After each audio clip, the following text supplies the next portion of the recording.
Hi and welcome to the short tutorials. In this video I will show you how to rewind and fast forward TikTok videos. So recently TikTok give a new feature. Now you can skip or fast forward TikTok videos if video is lengthy or making you bored. So how you can basically do it, so watch this video till the end and follow the same procedure. First of all, open your TikTok and you have to select any video you want to fast forward or rewind.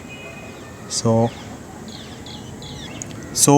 now you will see I have opened one video and you will see a white line is running toward the right. So you have to tap a while on it and you will see a dot is created, and now you can rewind or fast forward this video in this way.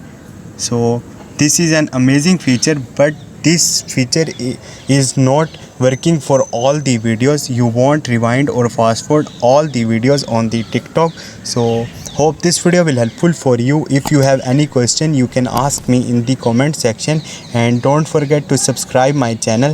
Thank you.